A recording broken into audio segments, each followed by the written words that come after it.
बिस्मिल्लाहिर्रहमानिर्रहीम अस्सलाम वालेकुम। हालिया कुछ अरसे पहले भारत के एक मिनिस्टर ने ट्विटर को कहा था कि आपने अगर हमारे रूल्स के मुताबिक ना अपने आप को चलाया या आपकी कंपनी ने हमारे जो नए रूल्स लॉ हैं उसको फॉलो ना किया तो हम आपका बोरिया बिस्तर यहाँ से गोल कर देंगे और आपको चलता करेंगे। ये धमकी इतनी बड़ी थी कि ट्विटर की इंतज़ामिया सारी हिल गई थी और उसके बाद ये मामला आ गया था कि नो रिटर्न की तरफ चीज़ें चली गई थी, क्योंकि भारत चाह रहा था पिछले काफ़ी अरसे से ट्विटर पर कब्जा जमाना। अब इस वक्त ट्विटर के जो साबिक सीईओ थे उन्होंने रिज़ाइन किया है और आप हैरान होंगे जानकर कि ट्विटर के जो नए सीईओ आए हैं वो भारतीय हैं। पराग अग्रवाल एक इंडियन अमेरिकन टेक्नोलॉजी एग्जीक्यूटिव हैं और इस वक्त वो सीईओ बन गए हैं ट्विटर के। असल में इन्होंने 2011 में सॉफ्टवेयर इंजीनियर की हैसियत से ट्विटर ज्वाइन किया था। इस वीडियो की अहम डिस्कशन चलती रहेगी, लेकिन इससे पहले आप वीडियो को लाइक करें, हकीकत टीवी को सब्सक्राइब कर लें और बेल आइकन पर ज़रूर क्लिक करें। और उसके बाद चीफ टेक्नोलॉजी ऑफिसर 2017 और फिर आज 29 नवंबर 2021 को वो ट्विटर के सीईओ बन गए हैं। और जैक डोर्से जो कि इस वक्त ट्विटर को हैंडल कर रहे थे, जिन्होंने ट्रम्प का अकाउंट भी उड़ाया था, सस्पेंड किया था, इनकी जगह अब इंडिया ने यहाँ पर ले ली है। देखिए, अग्रवाल ने अंडर ग्रेजुएट डिग्री जो हासिल की थी वो इंडिया के इंस्टीट्यूट ऑफ टेक्नोलॉजी बॉम्बे से हासिल की थी और पीएचडी के लिए उन्होंने कंप्यूटर साइंस में स्टैनफोर्ड यूनिवर्सिटी को चूज किया। अब होने क्या जा रहा है? होने ये जा रहा है कि भारत अब भयानक नाक अगले आने वाले वक्त में पाकिस्तान के खिलाफ काम करेगा। देखिए, ये अपॉइंटमेंट की है इसराइल ने। वो दिन अब गुजर गए हैं कि अमेरिकन फ्रंट पर होते थे और उनके फ्रंट पर होने का फायदा उठाते थे इसराइली। अब उन्होंने अमेरिकन को रिप्लेस करके इस वक्त भारतीयों को ला खड़ा किया है, क्योंकि उनको अपने ही जैसे इंतहा पसंद लोग चाहिए। इससे पहले आप देख लीजिए, गूगल के सीईओ सुंदर पिचाई, आईबीएम के सीईओ अरविंद कृष्णा, माइक्रोसॉफ्ट के सीईओ सत्या नाडेला और उसके अलावा बहुत सारी दीगर बड़ी बड़ी कंपनीज के जितने सीईओ हैं वो सारे भारतीय हैं। अब इनकी अपॉइंटमेंट होती है इसराइल के कहने पर। अब होने क्या जा रहा है?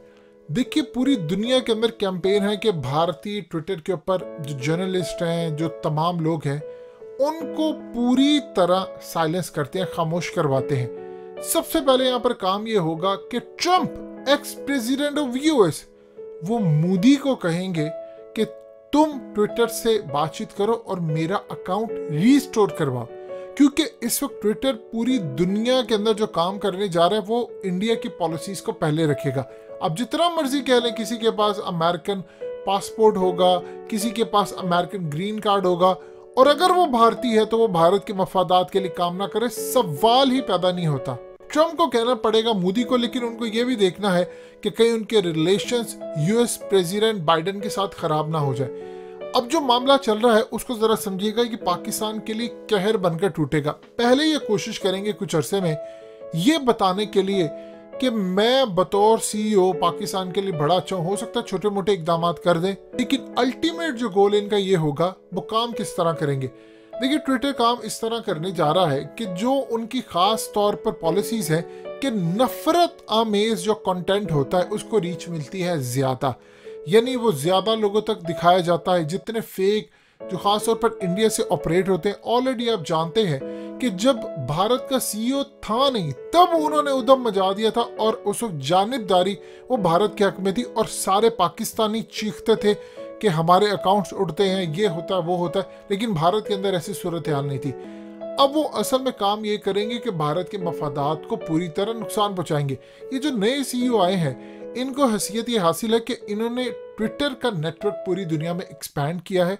स्पेशली इन्होंने काम ये किया था कि भारत के अंदर ट्विटर की ऐसी पॉलिसीज बनाई थी जिससे सबसे ज्यादा भारत के अंदर यूजर्स यहाँ पर आए हैं। अब इसी वजह से इनको टॉप ओहदे मिले, तो भारत की मार्केट को, उनकी पॉलिटिक्स को, उनकी नफरत को बहुत अच्छी तरह समझते हैं और एग्जीक्यूट आपको करके दिखाएंगे। इसराइल ने इनकी जो अपॉइंटमेंट करवाई है वो ऐसे ही नहीं करवा दी। देखिए, ट्विटर इस वक्त पूरी दुनिया के अंदर वो प्लेटफॉर्म है जो सबसे ज्यादा इस वक्त पूरी दुनिया की निगाहों का मरकज है। उसकी वजह यह है कि सारे सेलिब्रिटी, सारे बड़े लोग ट्विटर पर हैं और यहाँ से जो भी मामला होता है, लड़ाई होती है, इवन कि आप देख ले ट्रंप की लड़ाई जो थी वो यहाँ से शुरू हुई थी। अब इस सूरत हाल के अंदर भारत का पूरा होल्ड है। देखिए आहिस्ता आहिस्ता वो टेक ओवर करते जा रहे हैं और टेक्नोलॉजी की मदद से उन्होंने जो अगली जंग है वो यहाँ पर आकर लड़नी है। यानी टेक्नोलॉजी को यूज करते हुए जो जंग है असल में वो यहाँ पर होगी। अब मिसाल के तौर पर पाकिस्तान में भारत या मोदी या हिंदुत्व के खिलाफ चीजें होती हैं, अब उनकी रीच गिरेगी। अब भारत के खिलाफ जो कंटेंट होगा वो कम लोग देखेंगे, पाकिस्तान और मुसलमानों के खिलाफ जो कंटेंट होगा उसकी इंगेजमेंट ज्यादा होगी। यानी इस तरह के जो भयानक मामला आता है वो पूरी दुनिया के अंदर पेश आएंगे, उनमें मुसलमानों को डिच किया जाएगा और खास तौर पर भारतीयों को अपर हैंड दिया जाएगा। ये इस वक्त सूरत हाल पैदा होने जा रही है और मोदी और ये वो जितने लोग हैं, देखिए खास तौर पर चाइना और इंडिया की लड़ाई हुई। आप जानते हैं कि चाइनीज ट्विटर नहीं यूज करते, वो वीबो यूज करते हैं, वहां पर उनकी एक ऐप है, अब वो भी बिल्कुल ट्विटर की तरह है। लेकिन इस सूरत हाल के अंदर भारत का जो असल लड़ाई थी वो ट्विटर पर होती रही। इस सूरत हाल के अंदर अब उनका सीईओ है, वो जो पॉलिसीज चाहेंगे वो कहेंगे ये फलाना कंटेंट हमारे खिलाफ, आप इसको रिमूव करें, फलाना भारत के अंदर नहीं चल सकता, इसको रिमूव करें, पाकिस्तानी हमारे खिलाफ ये कैंपेन चला रहे, इसको रिमूव करें, फलाना करे, ये करे। देखिए उनमें अब सारे लोग आ सकते हैं, जो जो भारत के मफादात, उनके इंटेलिजेंस इदारों के मफादात के खिलाफ होगा, रॉ की पॉलिसीज के खिलाफ होगा, वो ट्विटर से सीक्रेटली उसको एग्जीक्यूट करवाएंगे। देखिए पहले वो चाह रहे थे एक एग्रीमेंट हो, अब उनको एग्रीमेंट करने की भी जरूरत नहीं है, वो सीक्रेटली अपने ही बंदे के जरिए ये तमाम मामला हल कर सकते हैं। और जब ये जनाब सीईओ नहीं थे तब भी बड़े ओहदे पर थे, उस वक्त ये खास तौर पर सॉफ्टवेयर इंजीनियर के तौर पर आए थे, लेकिन बड़े ओहदे इन्होंने ले लिए थे। उस वक्त भी ये भारत के लिए पॉलिसीज बना रहे थे और ये जितनी भारत के अंदर पॉलिसीज थी जानिबदारी की, उनके पीछे इनका हाथ था। अब चूंकि ये सीईओ बन चुके हैं तो भयानक दिन उनकी कोशिश होगी वो पाकिस्तान के लिए ला खड़े करें। देखिए पाकिस्तान कोशिश ये कर रहा था कि इनका ऑफिस यहाँ पर खुले, जब इनका ऑफिस यहाँ पर खुलेगा और उसके बाद हम इनको पॉलिसीज देंगे, आप जो मर्जी कर लें। उन्होंने काम वही करना। मिसाल के तौर पर अब फेसबुक के बारे में ज़बीहुल्लाह मुजाहिद ने क्या कहा था, उसने कहा था जिस अमेरिका ने हमारे 20 लाख लोग शहीद किए उनके खिलाफ आवाज उठाने वाली आवाज को फेसबुक रिमूव कर देता है तो ये फ्रीडम ऑफ स्पीच क्या है। यानी हमारे अकाउंट्स, आप जानते हैं तालिबान के ना अकाउंट्स है वहां पर ना कोई कुछ है। उन्होंने कहा जिस अमेरिका ने हमारे 20 लाख लोग मार दिए उसको वो स्पीच देते हैं, लेकिन जिनके मरे जो विक्टिम है, जो आवाज उठाते हैं, उनको फेसबुक बोलने नहीं देता। फिर बात करते हैं फ्रीडम ऑफ स्पीच की। ये है आपकी इजहार राय जो कि आपने आज़ादी उनको दी हुई है, यानी ऐसी आज़ादी दी है कि आप कुछ भी इजहार कर सकते हैं। ये फ्रीडम ऑफ स्पीच की आपकी धज्जियां उड़ाने वाली जो पॉलिसीज है, हम उसके खिलाफ है। हमें भी आपका ऑफिस नहीं चाहिए अगर आप हमारी बात दुनिया तक ले जाने में रुकावट पैदा करते हैं तो हमें भी फेसबुक नहीं चाहिए और नाम अलाउ करेंगे।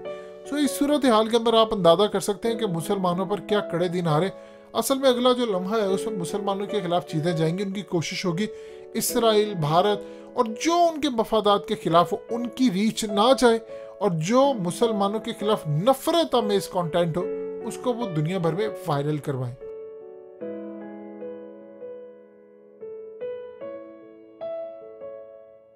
हकीकत टीवी को सब्सक्राइब करना मत भूलें, वीडियो को लाइक करें, शेयर करें और कमेंट सेक्शन में अपनी राय का इजहार जरूर करें।